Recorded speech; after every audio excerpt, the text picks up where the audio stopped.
Welcome to Annette on America. This is Annette Bybee, your host, a recovering lawyer, mom, single mom to two teens and a tween. And we are recording this ahead of time because it's the holiday season and I get to go to Arizona for a funeral. Those of you that know me know that I lost my sister this week. So it's kind of been, everything's a little off kilter. But I've been looking forward to doing this episode today because I have back one of my favorite guests, and that is Mr. Kevin Ruskusky, who, if those of you that remember, I interviewed him when he was running for governor as Libertarian, and I thought we had a good time recording, and so we get to do this again. Hi, Kevin. Hello. And Kevin, you are also, a history teacher? History's your thing, right? Yes, exactly. I've been teaching history for the last 6 years at a high school level, and I've been studying history since I was 10 years old. Awesome. You know, that's funny. I was teaching some second graders yesterday, subbing for them. And I had the same group for 2 days. And there was this one little boy who was a history buff. And so he pulls out his book on the presidents and we just chatted. And it was great. We had a great time.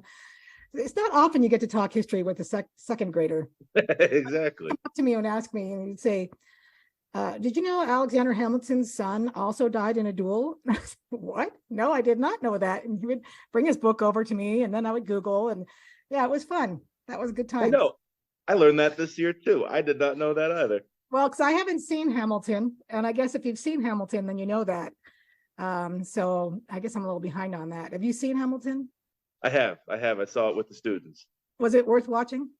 It was, if you're into that kind of thing. Well, I love history and I like musicals, but I guess I'm a little concerned it was going to be kind of woked. So I didn't know. Oh, because all the inaccurate historical race.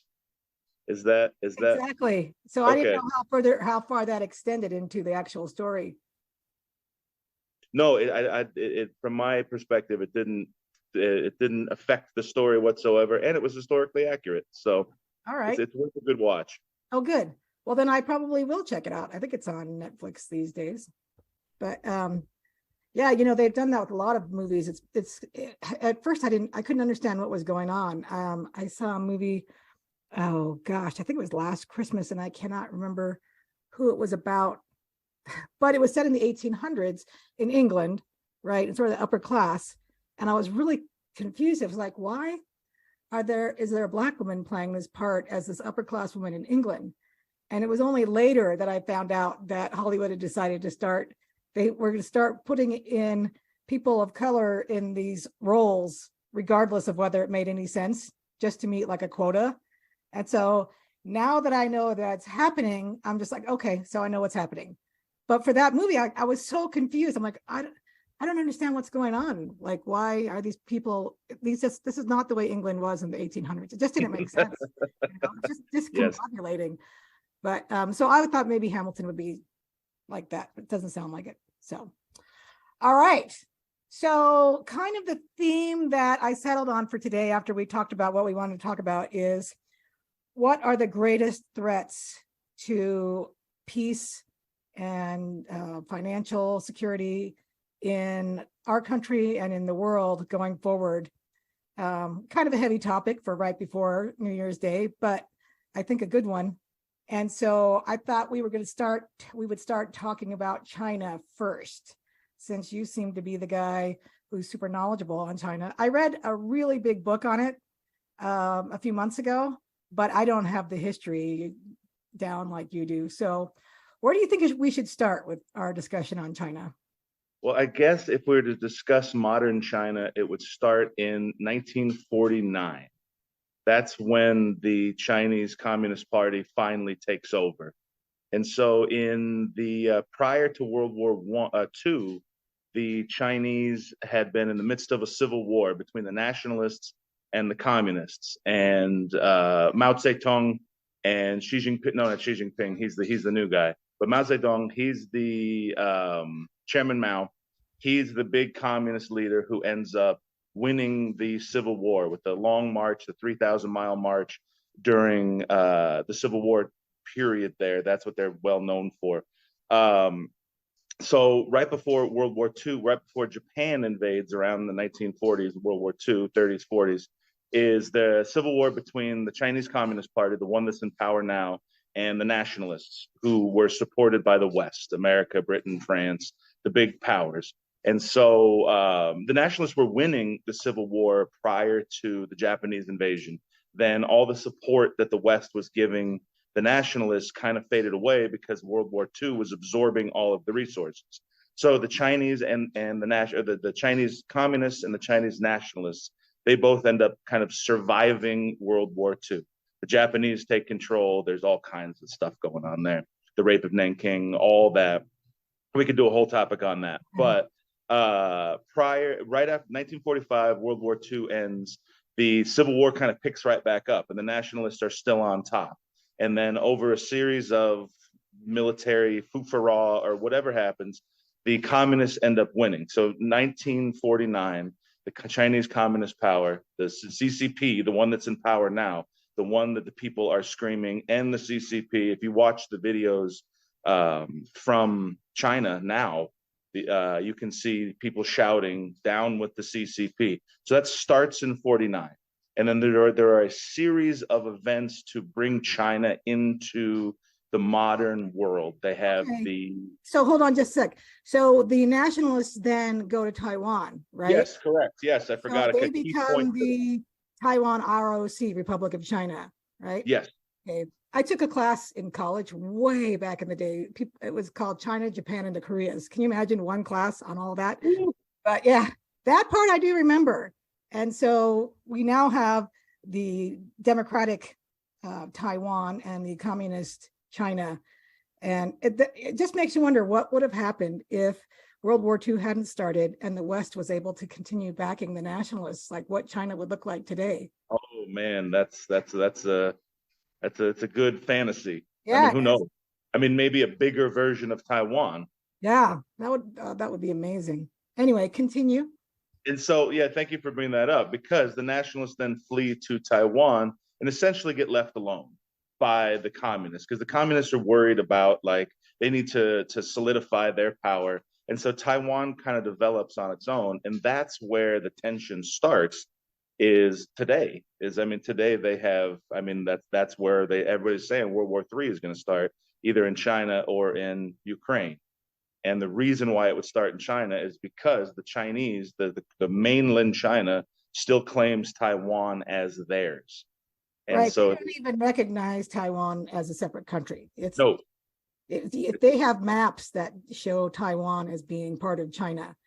And I read somewhere that there are some airlines that won't even list China or Taiwan as a separate country because of Chinese pressure on them. And so I hear that it was an airline and I can't remember what else. But if China puts enough pressure on you, you won't list Taiwan as its own country. Yeah. The Chinese, they have a lot of power. That's for sure. Yes, they do. So, and I don't know if people realize either that they have this Belt and Road initiatives all around the world.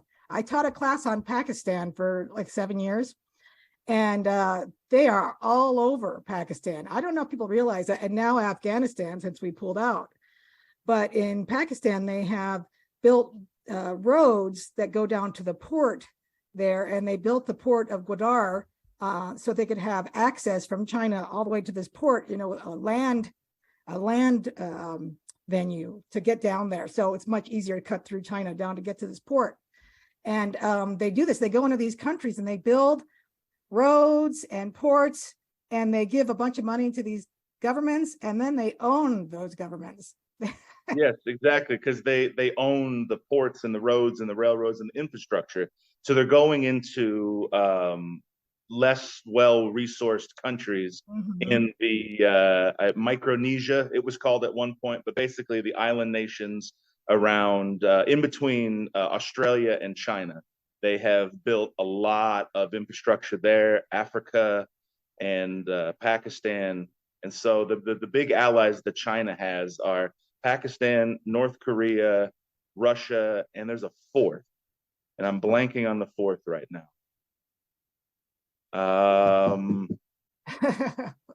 Anyway, so they have their own little coalition. Right. Well, and I recently finished reading a book, and it talked about the idea that we could eventually ally, or what we could see as two big sides would be China, Russia, like you just mentioned, North Korea, and whatever the fourth was, against like the US, Australia, India, because India is their really big, not enemy, but adversary. yeah, there you go. Yeah, a few years ago they met on the border of India and China. It was along the what's it called, the big mountains there, Right. the Himalayas, along the mountains there, and they beat each other with like sticks and baseball bats and stuff because the military, they went after each other. So there's some tension on the border already. But I mean, all that being said, China is in a lot of trouble right now with with the zero COVID policy. Oh yeah. Gosh, they really overplayed their hand on this one, huh? Yeah, it's an interesting one because their vaccine was significantly less effective as the Western versions of it. And so they've been in lockdown for the last 3 years. And lockdown at like as we had it in the first 6 months, it's been that way for the last 3 years, where they've been welded into their houses. I don't know if you've seen those videos. And they put barbed wire in the staircases so people can't leave. Oh And gosh. then I think few weeks ago or a month ago, there was that big fire in one of their larger cities, and they couldn't get to the fire to put it out because of all the COVID blockades. And so that I think 10 people died, a few children in that. And so the people are taking to the streets and not just calling for an end to COVID lockdowns, but calling for the collapse of the CCP, which it's a big deal. The Yeah, Chinese don't do that. it's really huge. It's funny because when the wall came down between East and West Berlin and East and West Germany, we all thought, oh, that was so miraculous. We didn't see that coming. And a lot of us that are religious know that before the second coming can happen, the gospel has to spread throughout the whole world, right? And so for the last several years, I've looked at China and I thought, I don't see that ever happening in China because I don't see this government ever coming down, right? It's like they have become more democratic economically, but not socially, right? They've become more locked down socially. And so when I saw these protests happening, and they're actually calling for the end of the CCP, which is huge. I mean, that's unprecedented in China. Now I'm thinking, oh, maybe they really do manage to topple this government, or at least weaken it to the point where they actually have some freedom. And then the gospel does move in to China. I mean, wow, that would be amazing. I guess we have to remember that God has his ways. And if he wants to bring the CCP down, he can do it. So it's anyone's guess whether they're going to be able to do it, but they've got the numbers, right? If the people decide to unify, they can do it. So it's just a matter of whether they have the will and they're willing to lose a lot of their people, and they're going to lose a lot of people if they do this. Yeah. Amir to Hashem, as God wills it. And I think it's fascinating that because the China, it's this younger generation in China who is doing the revolting because they've grown up on Facebook and YouTube and TikTok and their version Weibo and iChat and all that good stuff. And so they have been conservative. They've been the Chinese conservatives with a more modern Western flavor to it for the last 20 years. Right. And that has had a significant influence on the Chinese ability to, I guess, control their people. Mm-hmm. So I'm chatting with Kevin Ruskusky today about what we see as the big issues in our future.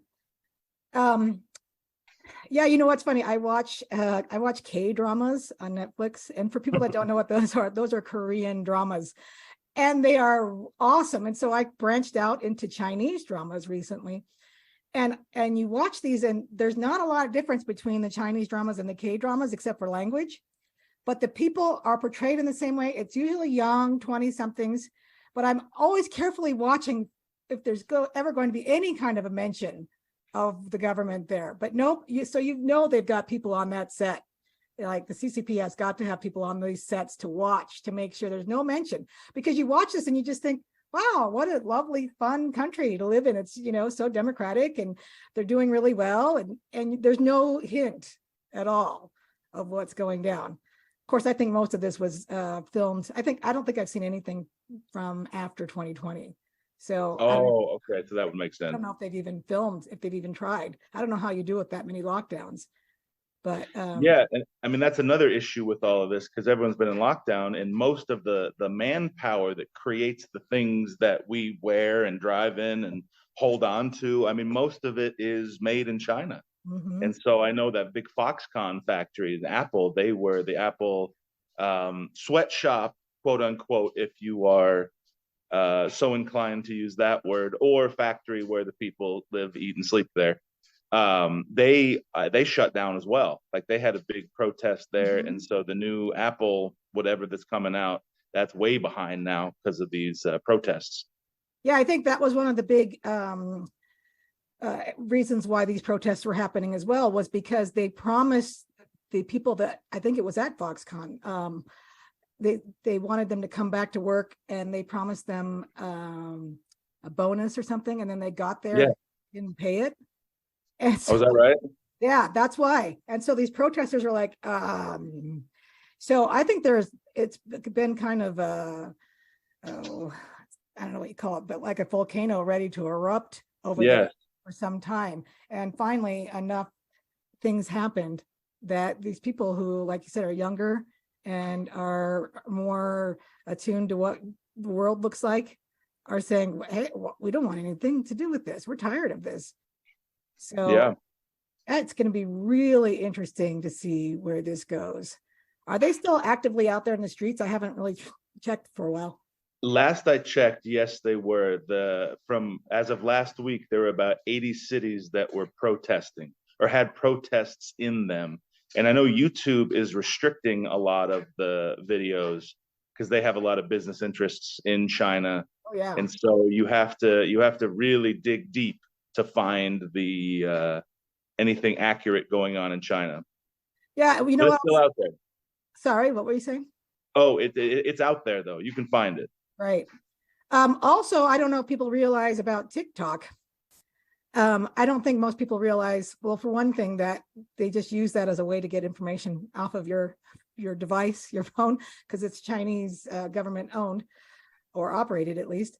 But also that TikTok in the US is completely different than TikTok in China. TikTok in the US, they purposely, they have an algorithm that brings up the stupidest, most moronic, like videos for people to see. Just dumb, right? If I don't spend any time on TikTok, but my daughter does, even though I keep telling her, you need to get rid of this thing. But it's like watching America's stupidest people kind of thing. But in China, it's all about people's accomplishments. It's about kids that are accomplishing things in science and math and winning awards and achievements and everything. It's two completely different TikToks. So they are purposely trying to dumb us down while keeping their own people more interested in achievements and, studying and that kind of thing. I thought that was interesting. That is fascinating, because I've heard that they have a limit too, that you can only swipe, because you go up with TikTok, and you can only swipe up like 3 times before you get an educational video. It's something along those lines. Like they have geared it so their people aren't sucked into it as deeply. They can't binge watch TikTok the same way that it's set up for us. Oh yeah. Oh, you can binge watch it here from what I've seen. I have no interest. I just don't like, YouTube's mind numbing enough. I don't spend a lot of time there either.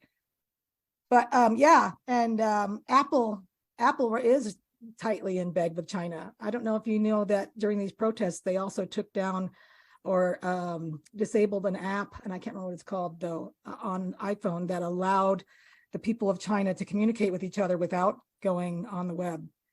So protesters were communicating through this app, and Apple took it down or disabled it only in China. No kidding. Yeah. Wow. So Apple is helping the Chinese government. Uh-huh. Huh. Yeah. Well, that's the other thing.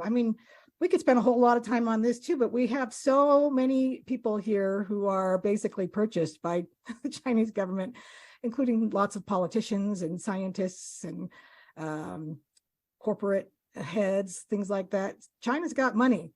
So if you can be bought here and you have any power, China is going to do their best to buy you. That's part of the problem. Yeah. Yeah. Well, and I'm not an economist, and I don't fully understand all the inner workings of it, but I believe China is leveraged far past what it is capable of upholding.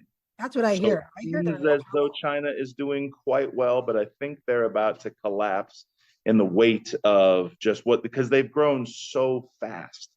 Because they are now the world's second largest GDP, right after us. I believe last I checked, it was 17 trillion, Wow. the GDP, and we're at 23, 24, somewhere around there. And they've grown from a rural agricultural backwater in the 50s, 60s, and to the world's second largest economy so quickly.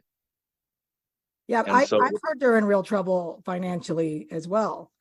So it could be that and these protests take down this government. But you're right. I mean, that as far as the fact that we get so much of our stuff from there, if they do collapse, it could be extremely painful in the short term. So yeah, we're if we watch that government come down, we're going to have to remember that this is good for those people long term and suck it up short term, because you think the supply chain's a mess now, right? yes, When an authoritarian government comes down, there's yeah, lots of stuff you're not going to be able to get. yeah, yeah. It is an unimaginable future with China gone. But I mean, it's gone now. I mean, since COVID, everything has changed. We're just in the midst of the transition. So Yes. there is no going back to the pre-COVID life. Yep. I totally agree with that.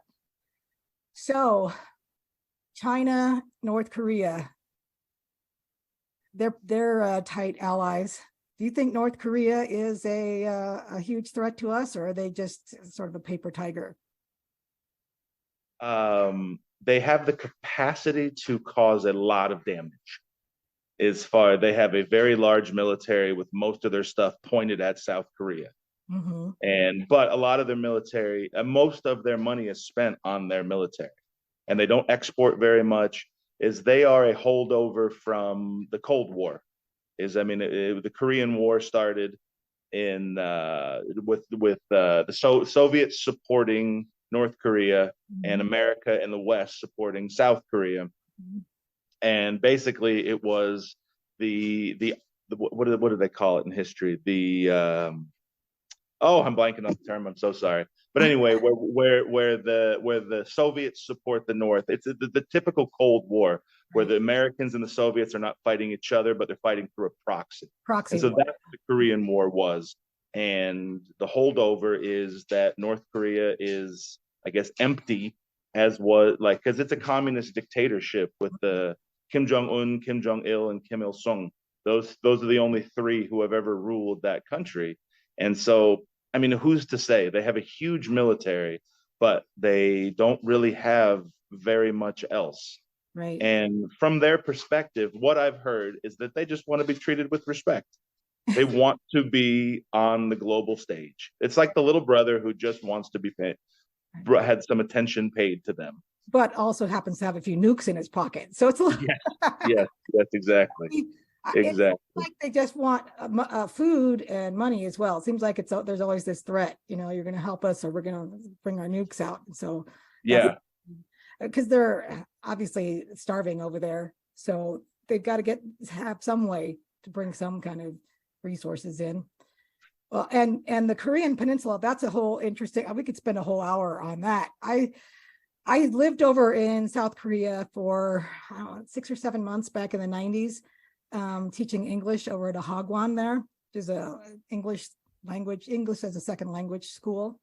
And so I talked to the people and I would ask them, do you have any interest in reunifying? Because it's sort of they act as if it's inevitable. Like that's the way the people view it, as inevitably they will eventually be reunified with North Korea. But the problem is that they are two completely different countries now. I mean, the people are the same and they're all related. I mean, it's a very homogenous society. And so it's all one, they're all one people. But the North has been under this dictatorship and a really backwards country for what, 70 years now. Mhm. And the South is incredibly forward. You know, they're so high tech there. They have, I don't know if you know, they have flip smartphones. Like when I watch them using those on their K-dramas, I'm like, I want one of those so badly. But South Korea is doing very well. And so if they ever try to reunify, that's going to be a tough road to hoe, because Yes. it's like South Korea is going to have to basically support North Korea for a long time and try and help them move forward. I don't know if it's really doable or not, but Yeah, I mean, who knows? Who knows if that is in the near future at all? But they've been, prior to World War II, they were unified at some point for quite a while. They have a very long, rich culture and tradition that is independent of Japan and China. So that they are their own unique set of people. yes, they are.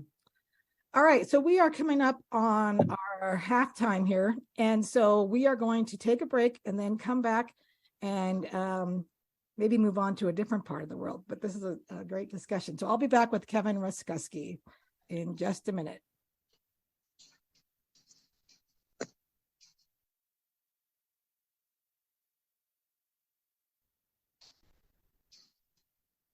All right, we're back with Annette on America. This is Annette Bybee. I'm joined by Kevin Ruskusky, former Libertarian candidate for governor and history expert. And we're talking about the different challenges that we see coming down the line for us here in the US and around the world. And we covered China in the first half and talked a little bit about North Korea. And, before we leave China, they're also in Afghanistan. And so there's a big threat to India because China is adversarial with India and sees it as a real threat. And so having China coming into Afghanistan and already being heavily in Pakistan, that's got to be very tense for India. And so India and China actually do have hot war occasionally on that border up there. And so that's something else that we can see, is that there may be a time when China decides to go after India, in which case, I don't know. I mean, we're allied with India, but we're not close allies. So that's another potential hotspot. That would be very interesting because those are the two largest populations in the world. Yes, China's at 1.4, and I think India's at 1.1 or something like that. Yeah, and so I it would read that be. India may overtake China population-wise in the not too distant future. I mean, that's something else. China really shot themselves in the foot with that one-child policy. Yeah. You know what's Yeah. funny? In this book that I read recently, which I can't remember the title of now, but there was an interesting, because there are so many single men in China that have no wives. I think it was a college professor there, somebody in China came up with an idea of, well, in Russia, there are a lot of women with no husbands because there's a high suicide rate and alcoholism rate in Russia. So the idea was floated from China to Russia. How about we bring over Russian women to marry the Chinese men?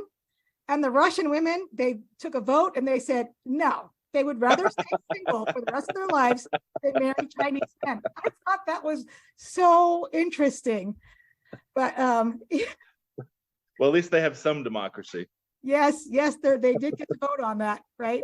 I mean, what can you imagine? That's almost like two families that want to combine, right?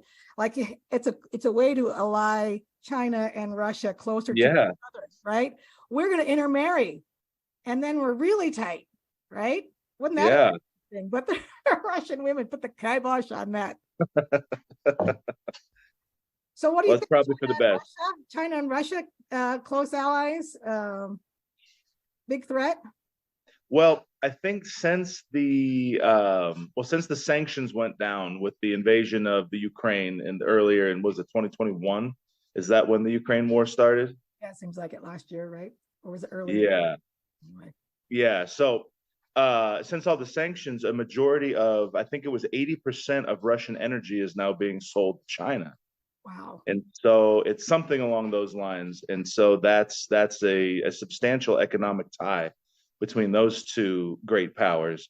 And I know that there's a great I think author, think tank leader. His name is Peter Zeihan. He speaks heavily to the world global economy and how that has been, I guess, upset, and we're seeing the end of it because after World War II, America had the strength to kind of uphold world safety, so the piracy and things like that. So we could have trade routes all throughout the world. I mean, just look at, I mean, the clothing, the book, just look at where everything that we own in our homes comes from. It comes from all over the world, and it was safely shipped there because after the fall of the Soviet Union, the Soviet Union had collected an empire's worth of natural resources, aluminum, coal, I mean, all the stuff you need to build an empire. And just look at Russian oligarchs, is they have the aluminum oligarchs, the steel oligarchs, I mean, the billionaires who had all their wealth seized at the beginning of the war. And so they had kind of funneled all of these resources into the world. And China has this giant population, and many factories were built there. So we saw this sweet spot from the end of World War II to now of maximum amount of resources from Russia, maximum amount of labor from China, and maximum amount of safety from NATO and the US. So we have been living in this bubble of safety, prosperity that has never been seen in the history of the world. Is they say that in Genghis Khan's empire, you could have a woman could have walked with a pot on her head full of gold from Shanghai all the way to Saudi Arabia and not been robbed. That was that. It was that level of safety that back in the 1200s, and so we lived through a time somewhat similar to that from So Cold War to now. do you think that bubble is bursting right now? I think it is just well because with the China lockdown, we're losing our labor pool. With all the sanctions on Russia, we're losing those resources, and perhaps they're out of those resources. I believe that they have used a majority of them, and with us withdrawing from NATO, I know not withdrawing from NATO, but with us not fitting the bill. Well, with Trump, he was not fitting the bill for NATO. Isn't that what he was talking about? About he didn't want to have to keep paying for world security. Sounds like something Trump would say, but I remember him saying something along to that effect. But yeah, yeah. So that's kind of the a more zoomed out global perspective. well, and Russia has its own internal problems, just like China does. Uh, just like what I mentioned before, high suicide rates, high alcoholism. I mean, it's a dying country population wise. So they're not. I mean, we have danger because we have Putin is kind of a madman willing to go out and do whatever it takes to consolidate power. But I don't know that Russia has the military. I mean, they're not doing so hot in Ukraine, which is interesting, right? Their military is not as strong as we thought or they projected, and financially not as great as maybe we thought.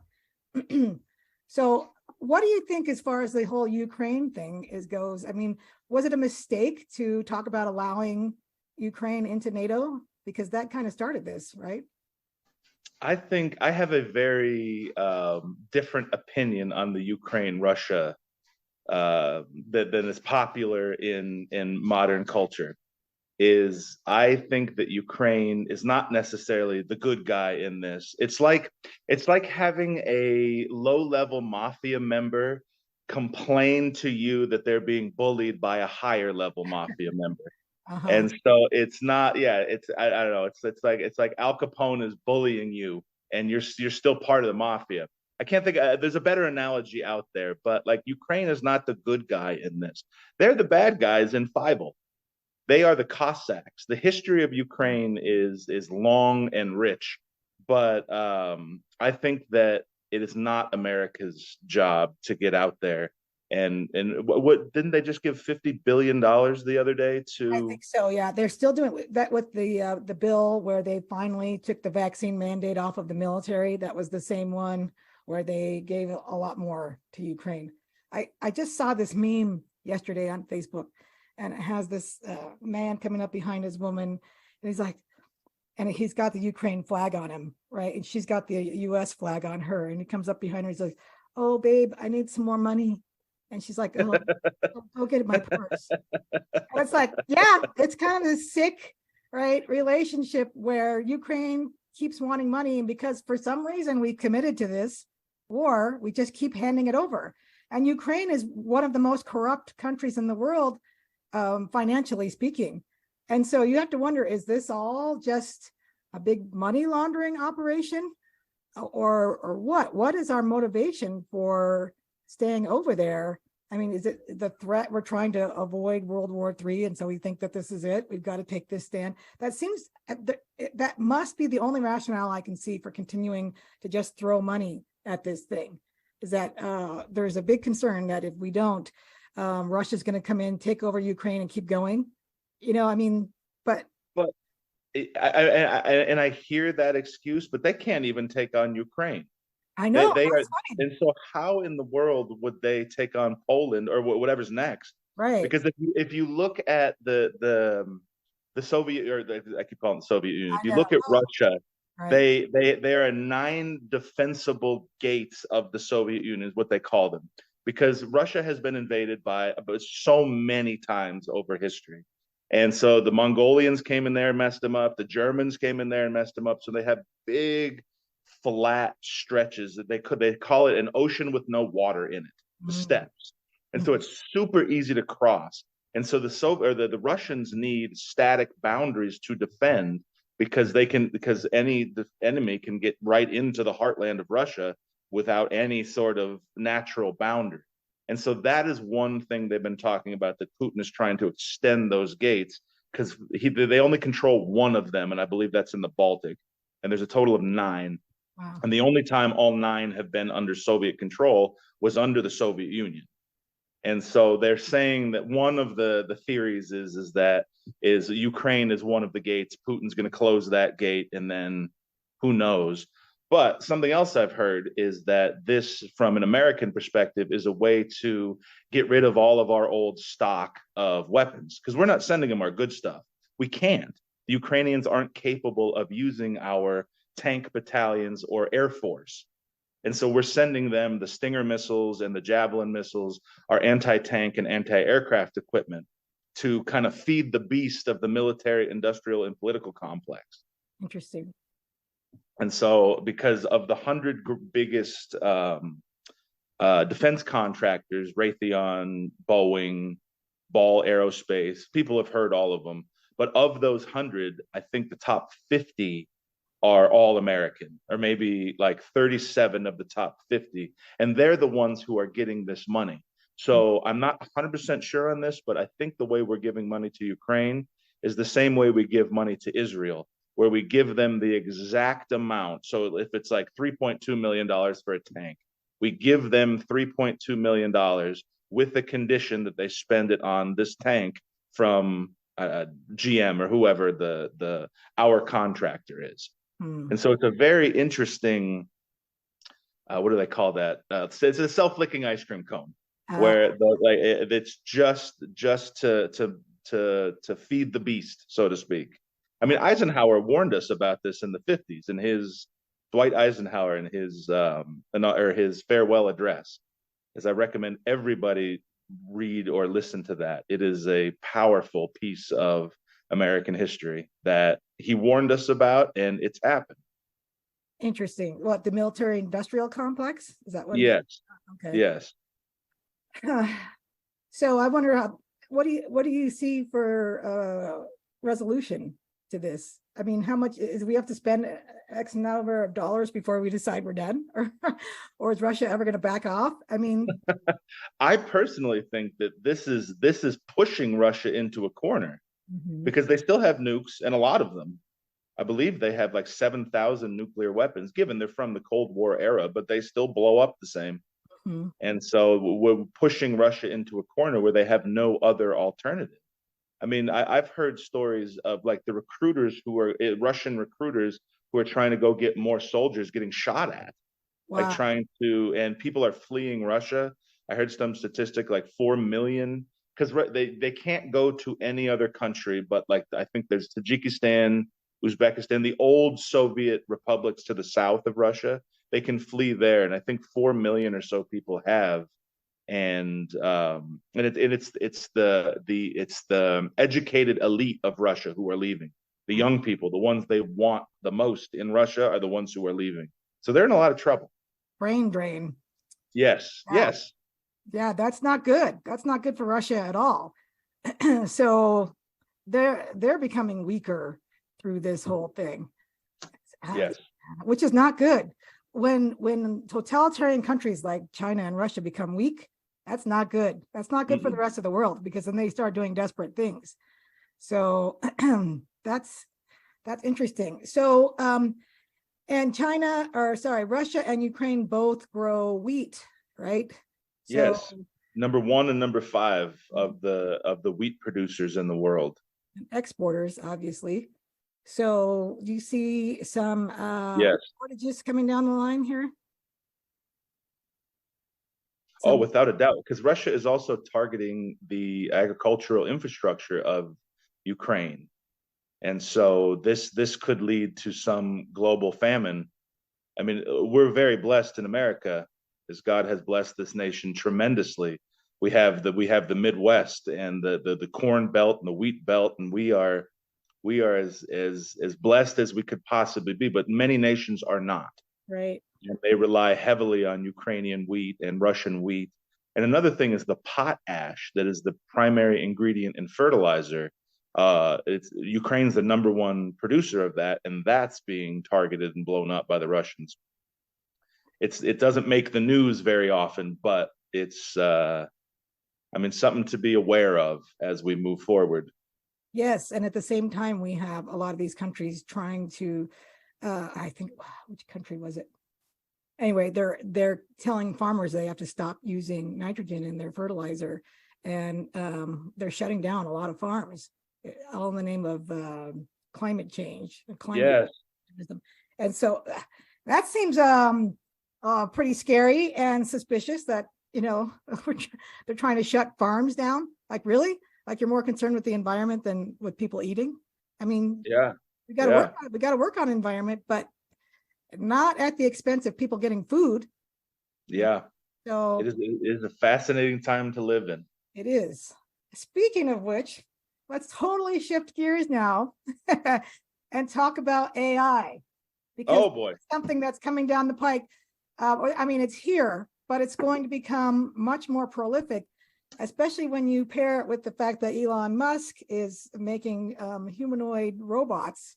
And so if you take humanoid robots and you pair them with artificial intelligence, all of a sudden you have these machines that can think better than most of us. They don't have Oh, memory lapses. They don't say things like, I can't remember the name of that book I was reading. I can't remember that country I was talking about.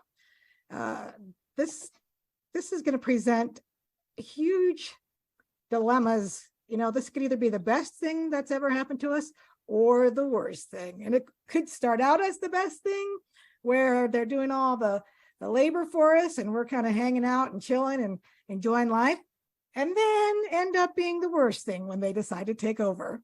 Am I overstating this? I think that nobody really knows, but I mean, I think that's the two big fears. It's going to be all extreme, like fixing the world to get a utopia. It's going to help with a utopia or dystopia, depending on which direction AI goes. Because I think there becomes a point where humanity can no longer control it. Right. Imagine it's like raising children. Is after a certain point, your kids are off on their own, and all you can do is just wish them well. Yeah, and And it so, happens before they leave, and you have to live in the same house with them while they're doing this. Yeah. So with AI, though, I think that we just don't know. Nobody really knows. But I heard, and I could be incorrect about this, but that we are very, very close to being able that computers can program themselves, which is it can create its own code. Basically, it can build on itself. So it could basically decide what it wants to be capable of doing and then And make with itself. I know that sounds terrifying, and I am not a computer expert by any means. I pay attention and listen to other experts, so I don't know that to be 100% true. I've heard both sides of the spectrum. We're decades away, or we're months away, and I think nobody really knows. And I think anybody who claims to know, they're just wanting to say something because it seems as though we don't know. Because Elon Musk, he warned in 2017, he met with all the governors of America, all 50 states, all 50 governors, and warned them that it could be an existential risk if we don't start limiting AI now. And that was what, 5 years ago. And I don't think governors have done much. I'm just No, I don't. I don't know that the government has done much. yeah, and I don't know what you do. I don't know. I mean, you start writing laws. I mean, I don't know what you do once that technology is out loose in the world. How do you contain it? You don't. Yeah, I mean that's the thing. Especially if they're writing their own code, they're going to get around you. Yeah, yeah, yeah, yeah. So I mean, I'm not sure. I'm not sure. But it could be the greatest thing ever. It could. I mean, we could eliminate emotions from government. We could eliminate corruption because computers, they don't need extra money. They don't need an extra dacha off of in the Baltic. That Uh-huh. won't matter. Is so. I mean, who knows? Who knows? Amir Hashem, as God wills it. But they also don't have emotion, so being an authoritarian would not be difficult at all for them. There's no it's Spock, right? It's logical. We just have to keep the people locked in to their homes, right? And if they Yeah, don't leave their homes, then this disease won't spread. And and they can look at the numbers. We have 330 million people in this country. We don't need all 330 million people. As a matter of fact, if we get really logical, and if we want to get rid of the people that are, this is already happening in Canada, if we want to get rid of the people that are old and infirm, are going to use up a lot of resources from our healthcare, hey, why don't we do that? Let's start there. Let's start with the old people. And you know what? Why stop there? We've got people who are mentally ill or not high producers. We should get rid of some of those. We don't need those people, right? So there's no humanity, right? And so that could be one of the big downsides, because if they decided to enforce that and we've lost control of them, yeah, bad, yeah, really bad. yeah. We don't know. We don't know. Is it? Yeah, yeah. Somebody a lot smarter than me might know, but I certainly do not. So it's something we're going to have to be aware of and hope that at the right time we can put a curb on this somehow. I don't know. Yeah, yeah. I mean, just pay attention and say your prayers. Well, I wonder what Elon's solutions would be to this. He's the one that's developing it. So does maybe he knows there's a way to put a back door into AI to stop it when it starts getting out of control. I don't know. I'm curious. Yeah, well, one thing that he did say in 2014 is he likened AI developers to people summoning demons, Oh, which so you can take exorcism? that with yeah, yeah. So maybe he can exercise them as well. Yeah, yeah. I'm not sure, but I mean, many wonderful advancements have already been made as a result of AI. Right. Is I believe one of the COVID vaccines was an AI find. Huh.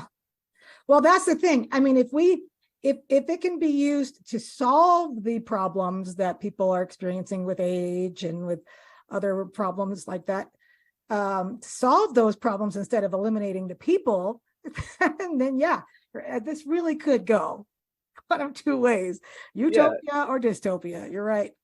exactly. And I mean, once it decides that the people are the problem, then yeah. If we could do so much if it wasn't for people.